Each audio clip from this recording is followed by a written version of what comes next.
Voodoo, also spelled Vodou, Va-dun, or Va-dun, is a religion that blends West African spiritual practices with elements of Roman Catholicism, indigenous Caribbean traditions, and other influences. Originating primarily in the French colony of Saint-Domingue, now Haiti, in the 18th century, Voodoo is one of the most misunderstood religions, often misrepresented in popular culture as a dark, mystical, and malevolent practice.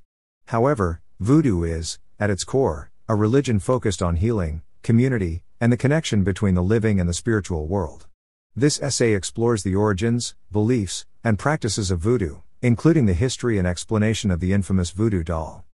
Origins of Voodoo. Voodoo has its roots in West Africa, particularly among the Fon, Yu, and Yoruba peoples in present-day Benin, Togo, and Nigeria. These societies practiced a form of animism, a belief system that held that spirits, or Loa, inhabited all aspects of the natural world. When enslaved Africans were brought to the Caribbean and the Americas during the transatlantic slave trade, they carried these spiritual traditions with them. In the Caribbean, particularly in Haiti, enslaved Africans were forced to convert to Christianity by their French colonial masters.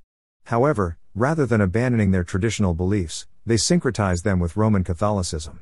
This blending of African spiritual practices and Catholicism formed the basis of Haitian Voodoo.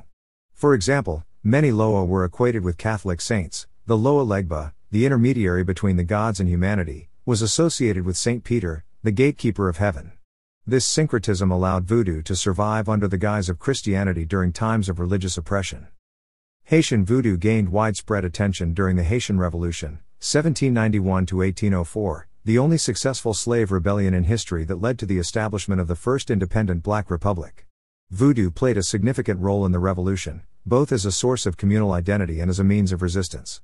Leaders like Dutty Boukman, a Voodoo priest, used Voodoo ceremonies to rally enslaved Africans to fight for their freedom.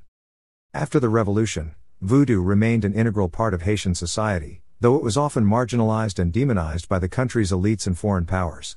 Despite this, Voodoo continued to thrive in Haiti and spread to other parts of the world, including New Orleans, Cuba, and Brazil, where it influenced other Afro-Caribbean religions like Santeria and Candomblé, beliefs in deities.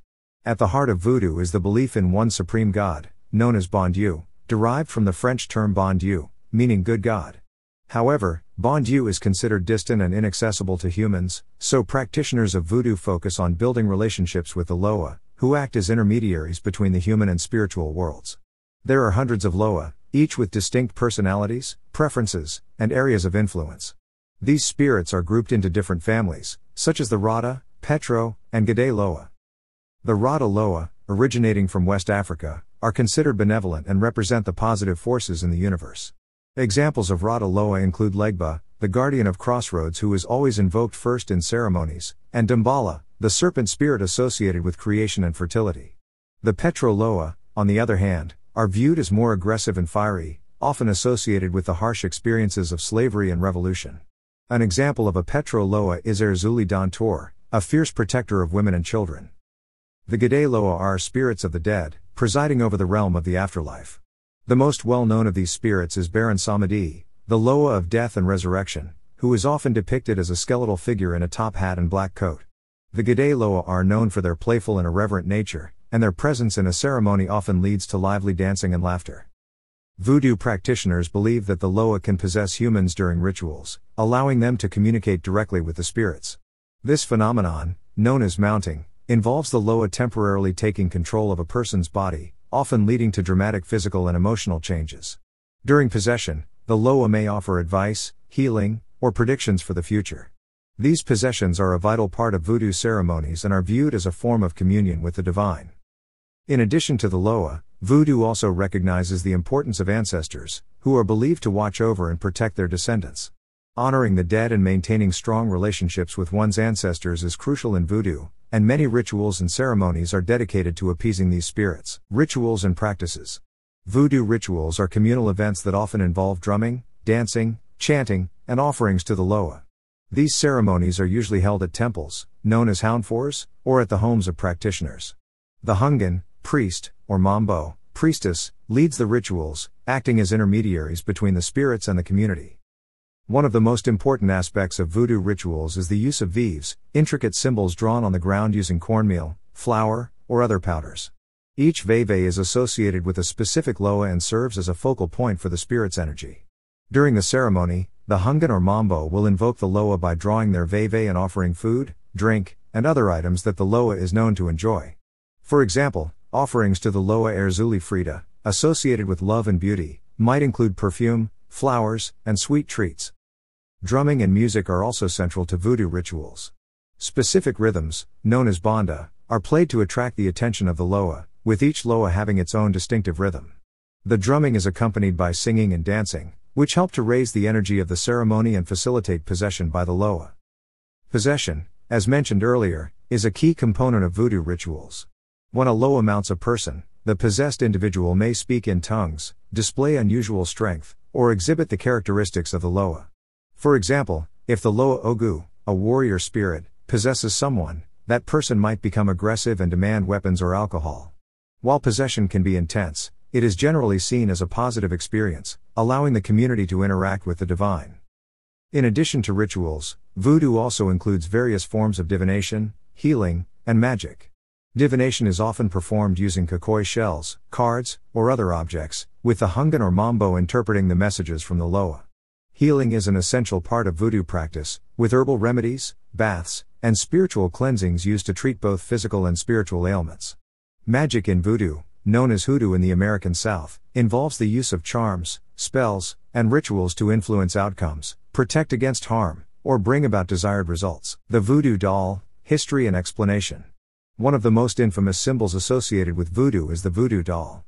Often depicted in popular culture as a tool for casting curses or inflicting harm on others, the reality of the voodoo doll is far more complex and nuanced. The concept of using dolls or figurines in rituals is not unique to voodoo and has been found in various cultures throughout history. In West Africa, where voodoo originated, small effigies or dolls known as fetishes were used in rituals to connect with spirits or ancestors. These dolls were believed to serve as conduits for spiritual energy, helping the practitioner to communicate with the divine or influence certain outcomes.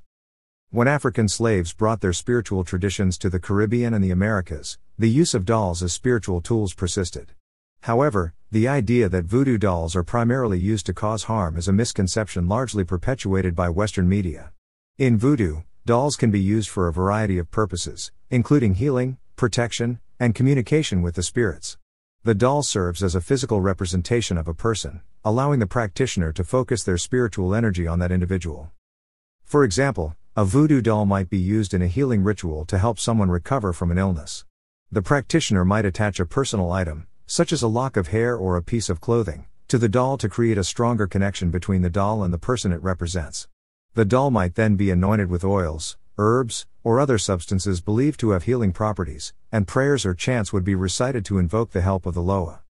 While it is true that voodoo dolls can also be used in rituals aimed at influencing or controlling others, this is only one aspect of their use and not representative of the religion as a whole.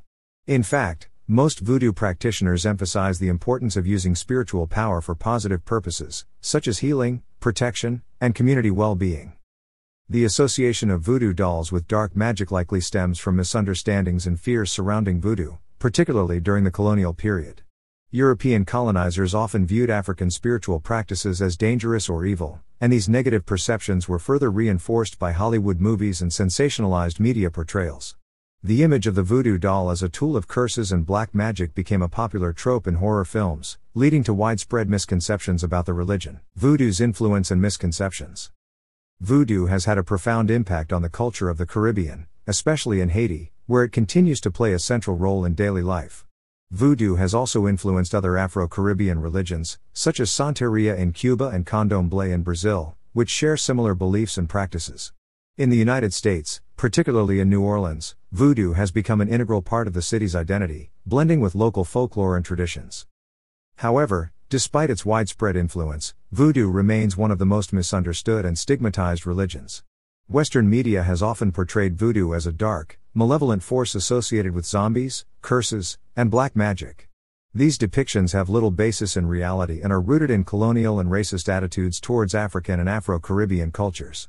The voodoo doll, in particular, has been sensationalized as a tool for inflicting harm, overshadowing its broader spiritual significance in the voodoo tradition. In reality, Voodoo is a complex and multifaceted religion that emphasizes healing, community, and the interconnectedness of the spiritual and physical worlds. It offers its practitioners a way to navigate the challenges of life by seeking guidance and support from the Loa and ancestors. While some voodoo practices may involve hexes or protective magic, these are just one small part of a much broader spiritual tradition. The voodoo doll, like other ritual tools, serves a variety of purposes that are often focused on positive outcomes, such as healing, protection, and communication with spirits. Voodoo is a rich and intricate religion that has evolved over centuries, blending African, Catholic, and indigenous Caribbean elements. Despite being misrepresented in popular culture, Voodoo continues to thrive as a religion that connects people to their ancestors, the natural world, and the spiritual realm. The voodoo doll, though often misunderstood, is a valuable ritual tool within the religion, used for both healing and spiritual work. Voodoo remains a vital part of Haitian culture and has had a lasting influence on the religious practices of the African diaspora. Understanding voodoo in its true context requires recognizing its deep spiritual roots and its role as a force for healing, resilience, and community building among its practitioners.